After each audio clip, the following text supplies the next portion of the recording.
Welcome to the Learning Pines YouTube. We hope this video helps. You start by verifying essentials, TPM2, 0 enabled, secure boot on, and minimum RAM and disk space present. Once done, back up your files and create a recovery USB so you have a rollback option. Next, open Settings and go straight to Update and Security, then to Activation or Troubleshoot to read the exact error code. This shapes the next steps. Make sure to note any codes and the current build number, because that determines targeted fixes and avoids unnecessary changes. You now run diagnostic tools to pinpoint corruption or compatibility problems.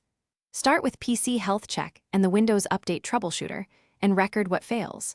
Then reboot into UEFI and enable TPM and Secure Boot if disabled. Update motherboard firmware when offered. Back in Windows, open an elevated PowerShell and run dism/online/cleanupimage/restore health, followed by sfc/scano to repair system files. These steps fix common causes of the setup error and prepare the system for a successful setup continuation. You finish by attempting the setup again using the built-in installer or the media creation tool. Choose in place upgrade to keep apps or clean install to remove lingering issues.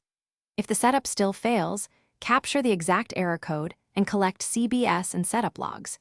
These logs reveal permission or driver conflicts. As a key troubleshooting tip, try the bootable USB or the install on a second PC to isolate hardware versus software causes. If that isolates the problem, revert drivers or swap hardware accordingly. Thanks for watching. Consider subscribing if we helped you.